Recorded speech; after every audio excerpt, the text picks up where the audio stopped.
Misteri hantu tanpa kepala di sekolah tua. Di sebuah kota kecil, sekolah itu dulunya adalah sekolah terbaik, dengan cat yang mengelupas dan koridor panjang yang terasa sunyi. Tetapi kini hanya tersisa gedung-gedung tua. Meski masih digunakan, ada satu bangunan yang selalu dikunci, gedung paling tua di belakang sekolah. Menurut cerita yang beredar di kalangan siswa, di dalam gedung tua itu terdapat sosok hantu tanpa kepala yang sering muncul saat malam tiba. Konon, bertahun-tahun lalu, seorang guru bernama Pak Harman menghilang secara misterius di gedung tua itu. Beberapa saksi mengatakan mereka melihatnya masuk ke dalam, tetapi tak pernah keluar lagi. Beberapa hari kemudian, murid-murid menemukan sesuatu yang mengerikan, songgok pakaian dan buku-buku Pak Harman yang bersimbah darah di lantai kelas, tetapi tubuhnya tak pernah ditemukan. Sejak saat itu, sosok hantu tanpa kepala mulai sering terlihat berkeliaran di sekitar sekolah. Setiap kali ada siswa yang berani mendekati gedung tua saat malam, mereka pasti mengalami kejadian aneh, buku yang dilempar sendiri, bisikan mengerikan di telinga, atau yang paling menakutkan, bayangan hitam tanpa kepala yang berdiri di sudut ruangan mengawasi mereka. Malam yang mencekam. Suatu malam, sekelompok siswa yang penasaran, Dika, Rina, dan Joko memutuskan untuk menyelidiki gedung tua itu. Dengan membawa santar, mereka masuk diam-diam lewat jendela yang setengah terbuka. Begitu masuk, udara terasa jauh lebih dingin dari luar. Lantai kayu berderit di bawah kaki mereka. Dinding-dinding penuh dengan coretan tangan seperti bekas cakaran. Saat mereka berjalan lebih jauh, tiba-tiba terdengar suara langkah berat di belakang mereka. Dika menyorotkan senter ke belakang, tetapi tak ada siapapun. Namun, tiba-tiba terdengar suara berbisik, "Pergi dari sini!" Rina menjerit saat melihat sesuatu di sudut ruangan, sebuah bayangan hitam, berdiri tanpa kepala, dengan tubuh yang perlahan mendekat. Darah mengalir dari lehernya yang kosong, dan dari lubang itu terdengar suara rintihan yang menyayat. Ketiganya berlari sekencang mungkin, tetapi pintu yang mereka masuki tadi tertutup sendiri dengan keras. Sementara itu, hantu tanpa kepala semakin mendekat. Tangannya yang pucat terulur ke arah mereka. Saat itulah Dika melihat sesuatu di lantai, sebuah buku tua dengan nama Pak Harman tertulis di sampulnya. Dengan tangan gemetar, dia membukanya dan menemukan halaman terakhir berisi tulisan terburu-buru, "Aku dikurung di sini. Tolong bebaskan aku." Tiba-tiba, Rina berteriak ketika sosok hantu itu sudah tepat di hadapan mereka. Namun, sebelum sosok itu sempat menyentuh mereka, Dika dengan cepat membaca tulisan dalam buku itu dengan suara keras. Seketika, gedung tua berguncang hebat. Suara jeritan menggema di seluruh ruangan, dan tubuh hantu itu perlahan memudar. Dan apakah arwahnya benar-benar sudah pergi, atau hanya menunggu waktu untuk kembali? Misteri hantu tanpa kepala kembali dari kegelapan. Seminggu setelah insiden itu, hal-hal aneh mulai terjadi di sekolah. Pintu kelas terbuka sendiri, suara langkah kaki terdengar di lorong-lorong kosong, dan beberapa siswa mengaku melihat bayangan hitam tanpa kepala di cermin kamar mandi. Yang paling mengerikan adalah apa yang dialami Joko. Suatu malam, ia bermimpi berada di dalam gedung tua. Di dalam mimpi itu, ia berdiri di sebuah ruangan gelap, dikelilingi oleh suara bisikan yang mengerikan. Di depannya, ada meja tua dengan buku yang sama yang mereka temukan sebelumnya.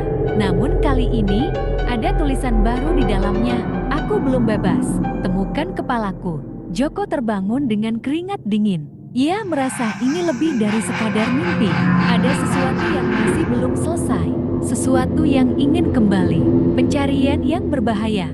Mereka bertiga memutuskan untuk menyelidiki kembali gedung tua, meskipun rasa takut masih menghantui mereka. Saat mereka masuk, suasana kali ini terasa lebih gelap dan lebih dingin dari sebelumnya. Seakan sesuatu menunggu mereka di dalam. Di ruang kelas tua, mereka menemukan lebih banyak catatan di dinding yang sepertinya tertulis dengan darah kering. "Di bawah tanah, aku terjebak." "Apa maksudnya?" bisik Rina ketakutan. Dika berpikir keras, mungkin ada ruang bawah tanah yang belum kita temukan. Mereka mulai mencari, sampai akhirnya menemukan papan lantai yang tampak berbeda dari yang lain. Dengan susah payah, Mereka mengangkatnya dan menemukan sebuah lorong gelap yang menuju ke bawah. Bau busuk menyengat dari dalamnya. Dengan senter di tangan, mereka turun perlahan. Ruangan di bawah tanah itu sempit dan penuh dengan debu. Di salah satu sudut, mereka melihat sesuatu yang membuat darah mereka membeku. Sebuah tengkorak tanpa tubuh. Tiba-tiba, terdengar suara langkah kaki dari atas. Seseorang atau sesuatu sedang mendekati mereka. Bayangan dari masa lalu. Dari balik kegelapan lorong, muncul sosok tinggi tanpa kepala. Tangannya terulur ke arah tengkorak itu, seolah meminta sesuatu. Joko gemetar, tapi ia tahu apa yang harus dilakukan.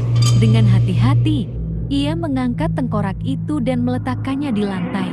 Saat itu juga, suara jeritan panjang menggema di seluruh ruangan. Bayangan hitam itu tiba-tiba berhenti. Tubuhnya mulai bergetar hebat, lalu perlahan-lahan memudar. Suasana hening seketika. Mereka bertiga saling berpandangan. Napas tersengat. Hantu tanpa kepala itu telah pergi. Akhir atau awal baru, mereka melaporkan temuan mereka ke kepala sekolah. Dan pihak berwenang akhirnya menggali lebih dalam. Mereka menemukan sisa-sisa tubuh Pak Herman yang ternyata dikubur di bawah gedung tua. Kemungkinan besar oleh seseorang yang ingin menghilangkan jejak. Namun, sebelum gedung tua itu ditutup selamanya, Joko kembali ke dalam satu kali lagi. Di papan tulis yang berdebu, ada sebuah tulisan samar yang tidak ada sebelumnya. Terima kasih, tapi aku tidak sendiri di sini. Joko hanya bisa menatap ngeri. Misteri hantu tanpa kepala, arwah yang tertinggal. Setelah menemukan sisa-sisa tubuh Pak Herman dan menutup gedung tua itu, Dika, Rina, dan Joko mengira semuanya sudah berakhir. Namun, pesan terakhir di papan tulis yang berbunyi, "Terima kasih, tapi aku tidak sendiri di sini," terus menghantui pikiran mereka. Siapa yang masih tertinggal di sana? Suatu malam, Rina terbangun dari tidur karena mendengar suara ketukan di jendela kamarnya. Jantungnya berdegup kencang saat ia mengintip keluar. Tidak ada siapa-siapa. Tapi begitu ia berbalik, sebuah bayangan putih berdiri di sudut kamarnya. Rina menjerit, tapi tubuhnya terasa kaku. Bayangan itu melayang mendekat. Wajahnya samar. Hanya ada sepasang mata hitam yang menatap kosong. Dalam bisikan lirih, sosok itu berkata, "Tolong, aku juga di sana." Lalu semuanya menghilang begitu saja. Misteri baru di gedung tua. Keesokan harinya, Rina menceritakan semuanya kepada Dika dan Joko. Mereka kembali menyelinap ke dalam gedung tua sebelum akhirnya dihancurkan. Namun, kali ini sesuatu terasa berbeda. Udara lebih dingin dan terasa mencekam. Di salah satu kelas yang sudah penuh debu, mereka menemukan sesuatu yang sebelumnya tidak. Ada sebuah meja yang diukir dengan nama Lin 1987. Rina bergidik. Siapa Lina? Dika memotret nama itu dan mencari informasi di arsip sekolah. Setelah beberapa jam, mereka menemukan sebuah berita lama. Tragedi yang dilupakan. Ternyata, pada tahun 1987, seorang siswi bernama Lin menghilang secara misterius di sekolah. Ia terakhir terlihat memasuki gedung tua setelah jam sekolah, tetapi tak pernah ditemukan lagi. Beberapa orang berspekulasi bahwa ia diculik. Ada pula yang percaya bahwa ia kecelakaan dan terjebak di dalam gedung. Namun, ada satu hal yang membuat mereka merinding. Dalam salah satu foto lama, mereka melihat Lin berdiri bersama beberapa teman sekelasnya. Dan di belakangnya, tampak seorang guru yang mereka kenali. Pak Herman, rahasia yang terungkap. Saat kembali ke gedung tua, mereka menggali lebih dalam di sekitar ruang bawah tanah tempat mereka menemukan tengkorak Pak Herman. Kali ini, mereka menemukan sesuatu yang lebih mengerikan, sebuah tulang belulang kecil tersembunyi di balik tumpukan batu bata. Tiba-tiba, suara tangisan menggema di seluruh ruangan. Angin dingin bertiup kencang, dan sosok putih yang dilihat Rina muncul di depan mereka. Wajahnya lebih jelas kali ini seorang gadis muda dengan seragam sekolah, tua dan mata penuh kesedihan. "Aku di sini selama ini. Tolong, jangan biarkan aku sendiri lagi." Dengan tangan gemetar, Rina berbisik, "Kami akan mengeluarkanmu dari sini. Akhirnya kasus hilangnya Lina terungkap setelah puluhan tahun. Arwahnya akhirnya bisa beristirahat. Namun, sebelum mereka pergi dari gedung tua itu untuk terakhir kalinya, di ujung lorong gelap, tampak siluet Pak Herman berdiri diam. Dia sudah menemukan kepalanya. Tapi, apakah dia benar-benar sudah pergi? Atau masih ada rahasia lain yang terkubur di sekolah itu? Misteri hantu tanpa kepala, akhir yang tak terduga. Setelah arwah Lin ditemukan dan jenazahnya dimakamkan dengan layak, semua orang mengira teror di sekolah tua itu akhirnya berakhir. Gedung tua pun resmi dihancurkan. Namun, Dika, Rina, dan Joko masih belum bisa merasa tenang. Siluet Pak Herman yang Dika lihat di lorong sebelum mereka pergi terus menghantui pikirannya. Jika arwah Lina sudah pergi, lalu mengapa bayangan Pak Herman masih ada? Apakah ada sesuatu yang masih tertinggal? Rahasia terakhir. Beberapa minggu setelah gedung tua dihancurkan, sekolah kembali seperti biasa.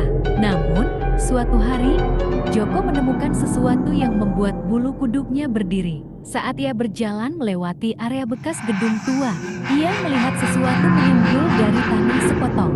Papan kayu lama dengan tulisan samar yang hampir pudar.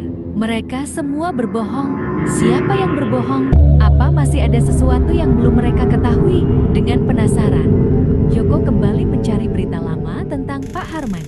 Dan yang ia temukan, ternyata Pak Herman bukan korban dalam cerita ini. Ia bukan hanya seorang guru yang menghilang, tapi pelaku kejahatan yang selama ini tersembunyi. Rumor mengatakan bahwa ia memiliki kebiasaan memanggil murid tertentu ke ruangannya setelah jam sekolah. Tidak ada yang tahu apa yang terjadi di dalam. Lin adalah salah satu murid itu. Dari catatan yang ditemukan di arsip sekolah, ternyata Lin pernah melaporkan Pak Herman kepada kepala sekolah atas sesuatu yang tidak diketahui. Setelah laporan itu, ia menghilang. Setelah membaca ini, Joko buru-buru menemui Dika dan Rina. Kita salah selama ini. Pak Herman bukan hanya korban. Dia mungkin pelaku kejahatan di sekolah ini. Dika menatapnya dengan ngeri. Citi, arwahnya masih ada karena dia belum membayar dosanya. Rina menggeleng. Tidak, dia masih ada karena dia tidak ingin kita tahu kebenarannya. Pertemuan terakhir. Malam itu, mereka bertiga kembali ke bekas gedung tua. Berdiri di tengah puing-puing. Angin dingin bertiup pelan, membawa aroma tanah yang baru saja digali. Tunjukkan dirimu, bisik Joko. Dan seketika, di antara kabut tipis yang mulai menyelimuti tanah, muncul sosok itu, Pak Herman, tanpa kepala. Tubuhnya berdiri kaku di antara runtuhan, tetapi mereka bisa merasakan sorot matanya yang tak terlihat. Rina melangkah maju. Kau membunuh Lin, bukan? Sosok itu tidak bergerak, tapi tiba-tiba, dari leher yang kosong itu terdengar suara lirih. Dia tahu terlalu banyak. Joko mengepalkan tinjunya. Dan seseorang membunuhmu juga, kan? Untuk menutup mulutmu. Tiba-tiba, angin kencang berputar di sekitar mereka. Bayangan hitam Pak Herman mulai bergetar, seperti sedang diliputi kemarahan yang tak tertahankan. Dari kegelapan, terdengar suara jeritan mengerikan. Dan kemudian, semuanya hening. Saat mereka membuka mata, sosok Pak Herman sudah lenyap. Setelah malam itu, semuanya benar-benar berubah.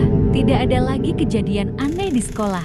Tidak ada lagi suara, bayangan, atau bisikan.